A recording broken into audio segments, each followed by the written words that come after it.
We're driven by the search for better. But when it comes to hiring, the best way to search for a candidate isn't to search at all. Don't search, match with Indeed.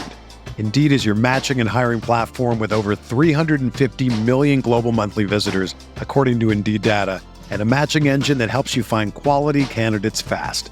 Ditch the busy work. Use Indeed for scheduling, screening, and messaging so you can connect with candidates faster. Leveraging over 140 million qualifications and preferences every day, Indeed's matching engine is constantly learning from your preferences, so the more you use Indeed, the better it gets. Join more than 3.5 million businesses worldwide that use Indeed to hire great talent fast. And listeners of this show will get a $75 sponsored job credit to get your jobs more visibility at Indeed.com/Blue Wire. Just go to Indeed.com/Blue Wire right now and support our show by saying that you heard about Indeed on this podcast. That's Indeed.com/Blue Wire. Terms and conditions apply. Need to hire? You need Indeed.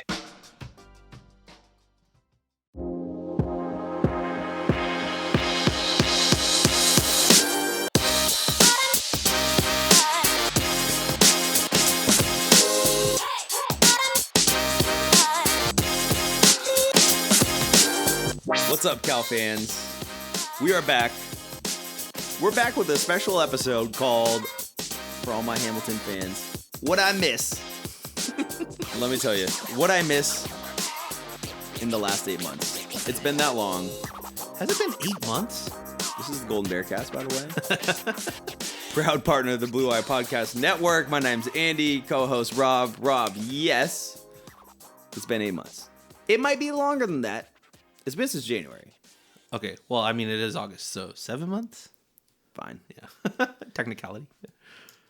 But we're going to run you through. Not that much has changed in the world. It's like, let's see.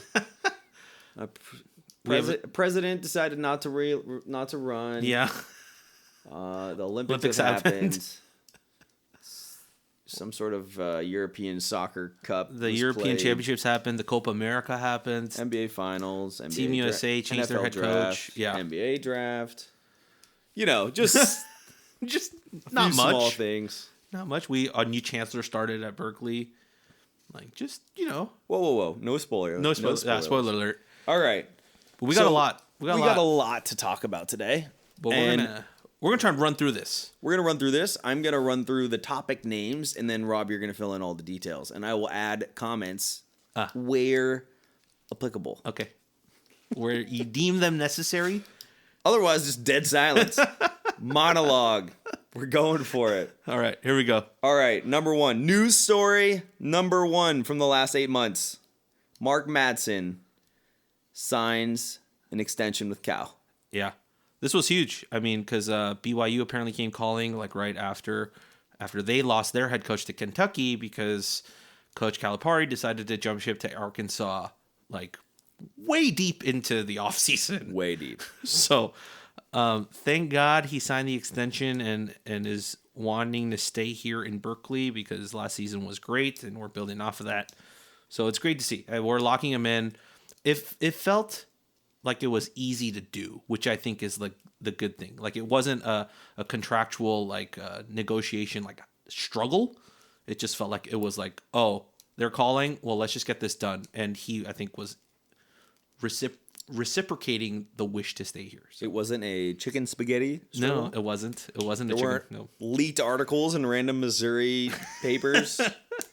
Goodness. So, I mean, what about the significance of the fact that Stanford also turned over their head coach?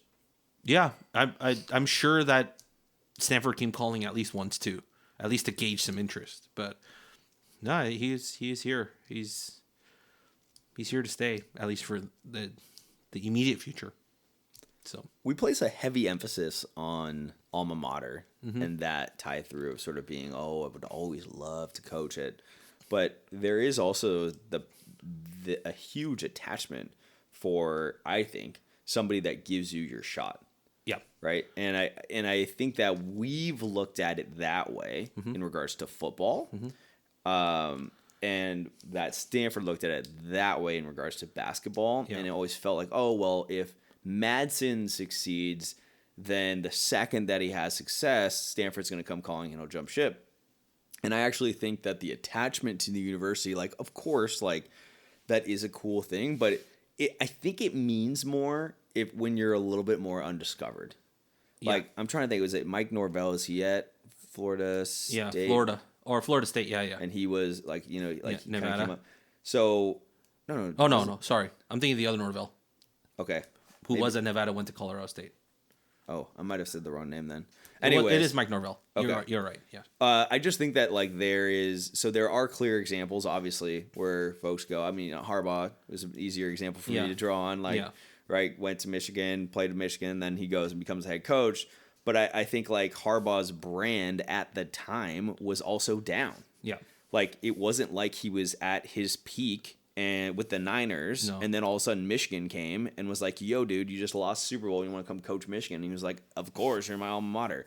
Like it took him to go on a downswing to create the opportunity where like, yeah, this would be cool, and I could reestablish my brand. So I think like when we think about these opportunities, I do think that some of the timing matters a lot more so than just like this idea that everybody would just at the drop of a hat be like, yes, I'm gonna go coach for my alma mater. I think the one last addendum I'll say to that is I know for a fact there are certain coaches that don't want to coach at their alma mater because they feel like it's too close to home.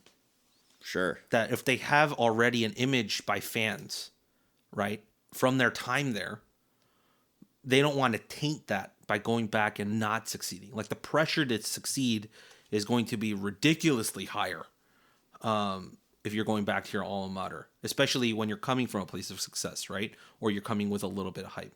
Yeah. A la Juwan Howard at Michigan.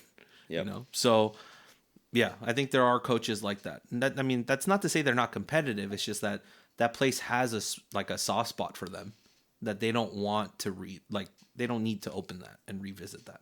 Yeah, I wouldn't be surprised. I wouldn't blame anybody if they looked at Berkeley and were like, also, it's just like way too complicated. You know, it's like, wouldn't blame anyone. It'd be like same thing. Yeah. Ron Gould didn't want to, or if Ron Rivera didn't want to come back and coach Cal, which I'm not saying he's always said the only college gig he'll take was at Cal, but let's just say like he said, I don't want to coach at Cal. It's like, that's not because he doesn't like Cal. It's just maybe he just doesn't want to taint his time here. Yeah. But yeah, that's the first one. Second one, number 2. Carol Christ, I think had a brilliant run as chancellor Solid. of UC Berkeley. Mm-hmm. But her time is up, and it was time for her to name a replacement. That replacement was none other than Rich Lyons, Dean of Haas. Mm-hmm. For a time. And very exciting pick for a lot of the folks that have long been clamoring about the need for Cal to prioritize athletics as a way of driving revenue and driving brand for the university. Mm-hmm. So, Rob, what are your thoughts here? I mean, that dude is Berkeley through and through. Like, you know, I think the funniest thing is if you go through like some of his Twitter account and you just go through some of his tweets, he's like talking about standing in line for Top Dog. You know, like it's just that.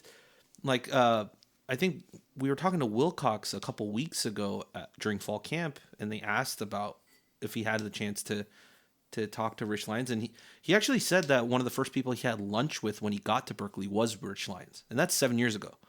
And then he also said that Rich Lyons was telling him about his first memories around the campus and just being around Berkeley was at football games. So that tells you like how much like he cares for that aspect as well. He's just as much a fan as one of us, you know. It's just that now he has the label of Chancellor of the university. So this bodes well. I mean, I think the people that were clamoring for a Chancellor who was a little bit more, who thought academics or athletics was just as much of a high priority as athletics was just as much a priority as the academics, I think you got your pick. I think if Carol Christ kind of set the foundation, I think Rich Lyons might be the one that builds that house. Because Carol Chris changed a lot of the things, right? She changed, taking on some of the debt for the stadium and it set the groundwork for that. Yeah. Now the finances and the books are taken care of. Yeah. Now can you use the books being in the black to your advantage? Yeah. And kind of evolve that. And I think that's what Rich Lions is going to do. 100%. Where do you feel like, I mean, it's been a few months. Mm-hmm. How would you describe the earlier returns on that? I mean, from guys that I talked to in the athletic department, I think everyone's super high on him. They love talking to him. They love talking. They love the direction he wants to go and the things he wants to do, and the vision that he has for the athletics department. And that can only bode well. I mean, there were a bunch of people that I talked to before this hiring announcement was made, of like, this is the first step to Cal athletics coming back to relevancy and the future of Cal athletics in Division I athletics. Because if you think about it in a negative way, if we hired someone who was more academic based than athletics and doesn't push that envelope a little bit more, we might be left behind in athletics once again, whether it be football or basketball or the main revenue drivers, because one, we're already lacking in some of the facilities compared to other universities and programs, but we're also lacking funding for the support staff and in the athletic department, and just how overall all of that is run and the money that's within it. So if they were to take that back even further and be like, yeah, we don't need to invest more into it, then we might be left behind. And some of the coaches that we might have kept or wanted to keep might not be here because they don't have the institutional support behind it. There's a real concern amongst some that Cal would be moved into an Ivy League sort of designation. Yeah. And I think this at least is step one in alleviating that. Yeah. Is the Rich Lions hire. Okay. Love that. So we'll see where we go. All right. So we have one men's basketball coach being extended that people were pretty excited about. We have a women's basketball coach that was extended that people are not happy about. Whisper. Yeah, kind of have to. Yeah, it was one of those weird ones because we were like, wait, why? I thought it was just me. I was like, what the hell? Yeah. Well, let me give you, I'll give you my outsider opinion on it. Just because, I think this season of college basketball, women's NCAA basketball, was fascinating because it was like this explosion of attention because of Caitlin Clark, Angel Reese, and the Liv somebody. Yeah. Right, I get bad after like two, but I mean, the fact that I'm even naming two is someone that's like on NCAA, like on college basketball alone, like I'm not the most clued in. Yeah. And then on top of that, like obviously Caitlin Clark, but there was a solid for the USC freshman. Juju. Yeah. So I knew at least at the peak in the spring, I knew at least four, and I couldn't tell you a single other than Jalen Tyson on our team. You know, I couldn't tell you anybody on the men's side. So it was this real inflection point for the sport that saw this sport kind of take off. And it was always one of those things for me that we were always competitive. Yeah. And would be in the NCAA tournament. We had a good run once, but my expectations were that we would be in the NCAA tournament every year. We just wouldn't necessarily be in the running to win it. But you also don't have the same excuses that you for Cal that you could make across football and other programs. You just don't. Stanford has done the same thing. We could easily have done what Stanford has been able to do, and we just have not done it. So it makes it a lot harder to excuse from my side. It's not like Stanford's facility, Maples Pavilion, is not much nicer than Haas or anything. No. You know what I mean? I mean, the only X factor for there is Tara Vanderveer. No, I get that, but 100%. But the coaches exist. Lindsey Gottlieb is crushing it with USC now. You know what I mean? We had this opportunity, and we've missed it. And the sport has advanced so much since then, and there's this huge wave. And at this point in time, I think I would have made a change. Yeah. That was my reaction reading the extension. I was like, why? There's nothing here in the body of work and it's been a long time, that shows me that we are all of a sudden going to take a leap to anywhere. And this is a critical time. Like, this next season for women's college basketball will be outrageous because the WNBA is up. Like, it's just this swell of momentum that has continued, and everyone's like, well, okay, and Clark's going to graduate. What's going to happen? She's going to everything's just up and to the right, up and the right, up and the right, right? They got a media rights deal, like Warrior, like we're getting the Valkyries in the Bay. Yeah. So that's why I think like my reaction to it was so negative. I was like, it just to me felt like we had just seen what had happened when we got a new coach in seat and invigorated the program with life. And what happened, like what Mattson did, you have this perfect example for like why you could execute a very similar search on the women's basketball side. And then you go and do the total opposite. We're driven by the search for better. But when it comes to hiring, the best way to search for a candidate isn't to search at all. Don't search, match with Indeed. Indeed is your matching and hiring platform with over 350 million global monthly visitors, according to Indeed data, and a matching engine that helps you find quality candidates fast. Ditch the busy work. Use Indeed for scheduling, screening, and messaging so you can connect with candidates faster. Leveraging over 140 million qualifications and preferences every day, Indeed's matching engine is constantly learning from your preferences, so the more you use Indeed, the better it gets.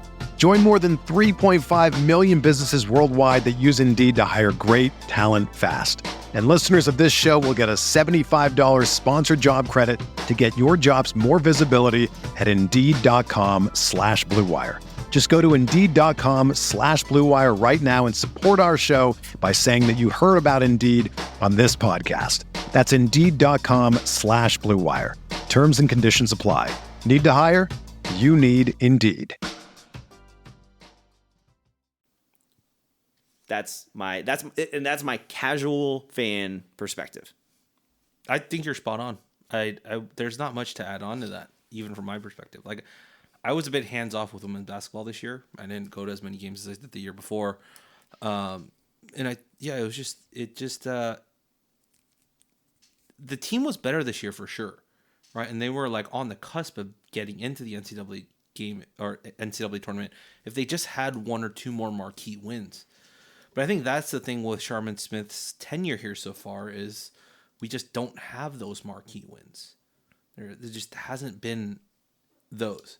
You know, and a lot of people were making this argument of like, oh, this feels like when we extended Wilcox, right? Like right after COVID. But it's like, but with Wilcox, like you saw there's way more success. We went 8-5 with a bowl. You saw the Dude, proof like, of the project. Yeah, we went 8-5 with a bowl. Yeah, like there's no way. Like we haven't been close to that. Yeah. In women's with like this team. So yeah, there was that, and then people are making the excuses of like, yeah, and then we had COVID, and then the team went down a little bit, and then now we're kind of back on the upswing, and you saw what we did this year. Like was the extension warranted before the 6-6? Like that's what I'm saying. I'm like, but an extension, she wasn't running, or contract wasn't running out. I think she had one more year left. Yeah. Yeah. Dude, I'm 100% you're on the hot seat. Yeah. Make or break. Show me what you got. Show me what you got. Yeah. I just, that's what I think that's the thing is like, I know in this era, like a lot of people were upset with Farhan Zaidi and the Giants getting extended, and they didn't want Melvin coming in and then having a GM not have the same amount of tenure to avoid the narrative and all that. And like, I do think that makes some sense, but and like maybe Knowlton is just saying, hey, look, you can't recruit and have a coach that's locked in on recruiting if they're a lame duck season. I think that's bullshit. Like, imagine if we were just to role play this and I am a professional and I'm on a contract and then you're my employer and I'm like, cool, Rob, like you're not going to give me an extension. So, like that one part of my job that's super fucking important and maybe is like worth like 35% of my overall performance. I'm not going to go do that anymore. Well, true. I think, I don't think you're wrong, but I think the part of recruiting though that's different is that no kid is want to commit to a coach not knowing if that coach is going to be here in a year's time. Yeah, you gotta commit to the school, not to the coach. Yeah, but that doesn't happen. That doesn't happen. Not with the transfer portal too. So it'll be interesting. I think look, I will say for the case of like why we gave her an extension, right? There was year-to-year improvement, right? Yeah. As small as it was, there was year-to-year improvement. You could argue the Pac-12 women's basketball conference, top to bottom, was the hardest conference to play in, to get any sort of wins enough to get into the NCAA tournament, considering who's in the top half of that conference. Like SC exploded. Yep. UCLA still decent. Stanford with Tara Vanderveer in her last season was like still there. Oregon State, outstanding. Oregon, solid too. Like that's 5 teams out of the 12 that's already sitting in that. So like, how many wins are you going to get out of those elite teams to push yourself into the NCAA tournament? So maybe it is one of those like where we gave an extension. We're like, because we're looking at the ACC going, maybe it does look a little bit easier. Like it doesn't look more difficult. So yeah, it'll be interesting. I mean, who knows? ACC basketball is going to be something that we're going to be talking about later, just because ACC basketball is going to be pretty insane. And it's going to be both men's and women's, but yeah, it'll be very interesting to see what happens with the basketball side of things. Okay, we got to move on. Yeah, what are we moving to? All right, we're going to run through these last ones real quick. Yeah. NFL draft, yep. NBA draft. Yeah. Any highlights for you? NFL, Patrick Mahomes getting drafted, and then he played last night for the Dolphins and had some highlight reel tackles, which I thought was stellar. And then our boy Jalen Tyson for the NBA draft, getting drafted 20th, which I think is pretty cool. Like, he wore the number 20 jersey here. He gets drafted 20th overall. What team? The Cleveland Cavaliers, which actually ends up being one of the better spots for him. I was like, damn it, why Cleveland? Just because I hate those jerseys. Like, I'm going to buy one, but it's like, I don't like the Cleveland jerseys. No, they've never been cool. I just don't like it. The only one I really like from Cleveland is like when LeBron was first there, that first year, or the first tenure, when they went to the finals and they played the Spurs. They had that blue one with like the sequence, like rim around like the arm. We made our high school jerseys, like for our basketball team back in my high school. Like, we basically took that template and we like remade it with like red, white, and black. It was a really nice jersey, but yeah, Cleveland jerseys, not great. I was hoping for like some other nicer spot, like even Milwaukee. There were rumors that Milwaukee really liked him. There were rumors that the Knicks really liked him. Those jerseys would have been sick. I would have liked either one of them. But yeah, Cleveland, yeah. But I'm still going to have to buy one for Jalen. But I don't know if Jalen's listening to this, but yeah, Jalen, we'll get that. We'll get that done. A true fan. True fan. He's buying a Cleveland jersey for you. I'm buying a Cleveland jersey for you, Jalen. He follows me on Instagram and Twitter, so you know. All right. I will take it. Speaking of Jalen, the other Jalen was named NBA Finals MVP. Outstanding. He was so good. He was outstanding in that game, which is like hilarious because he didn't make Team USA, but Jason Tatum did. That's a whole nother discussion for another day. But his play was amazing. Like, I don't know how many games you caught, but like almost all. Like game 1, he was just on one. Yeah. And then you were like, and then I think the moment that game was over, like I was talking to Avi and I was talking to some of the other writers, and we were just like, if he can replicate this in just the games that they win, it doesn't necessarily need to be in the games that they lose, but if he can replicate this in the games that he wins or that the Celtics win, he might be a lock for Finals MVP. And that's exactly what happened. Yeah.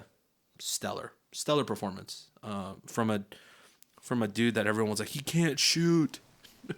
And now he's like draining threes left and right. And, yeah, I remember. driving. I mean, I remember he couldn't shoot in college. No, he couldn't. He couldn't. No, he could not hit a jumper. No, like it was a thing. But boy, was he athletic. Yeah. And but the thing above all else was just like he had this drive to be great, and like he was super smart, super driven.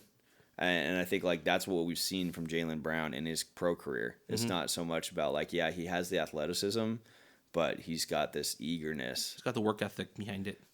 that is so cool to see him realize that. And his growth into the player that he is today is the reason why the Celtics are as good as they are. They talk about like a team win and no really true superstars and all that. Like 100%, it's a well-built team. Brad Stevens is a genius. But his leap from where they were when they played the Warriors, like that's the difference. Yeah. So it was so cool to see that. And yeah, the Olympics thing. We'll just skip that. All right, so a little bit of scheduling news.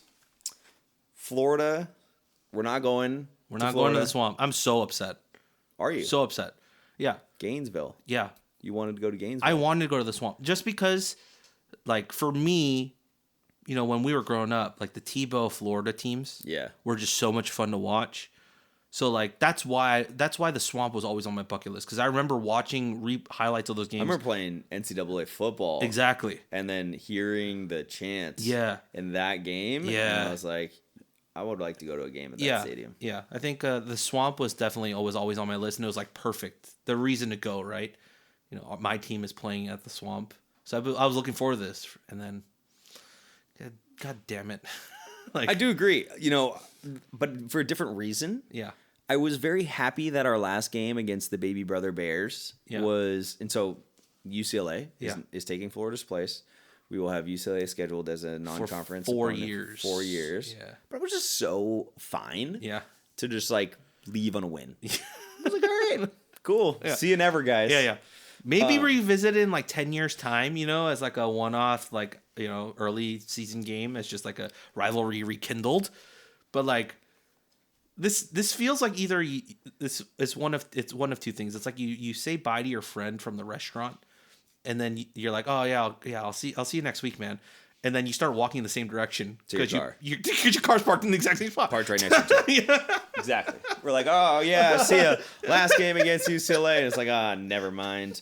But I mean, yeah, obviously it's travel. I'm sure they're just staring down the travel schedule for the ACC, and just it makes so much sense. So brutal. Even UCLA's probably like that too. They're looking at their Big Ten schedule and they're like, oh my God, if we can get one in state, and just travel 45 minutes on a flight, anything, yeah, absolutely.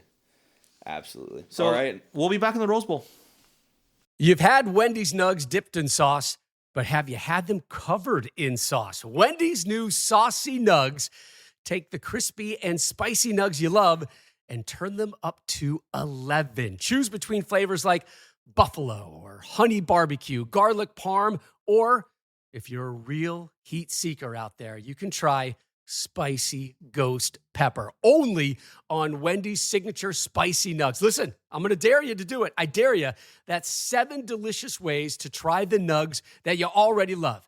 Pick a flavor, grab some extra napkins, and then grab a few more napkins and prepare to nug like you've never nugged before. For a whole new way to nug, it's got to be Wendy's at participating U.S. Wendy's. That is true. Yeah.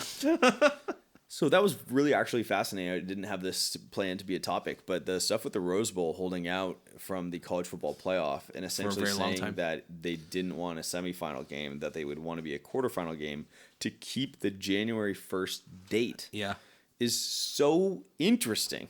Why do you think that's interesting? I think that if you look at it from a football perspective, the semifinal game versus a quarterfinal game, you have way more draw in absolutely. the semifinal game. Absolutely. So I think, like, as far as eyes on TV, you know, money, tickets, all of those things, it is... I think you just get a little bit more of that, like, oh, that's a can't miss, like, at the Rose Bowl. Yeah.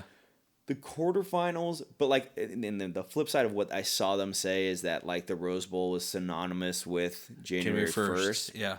It's a pretty good brand argument. Yeah. So I don't disagree with that. I think that it explains, like, I knew that they were like the last holdout.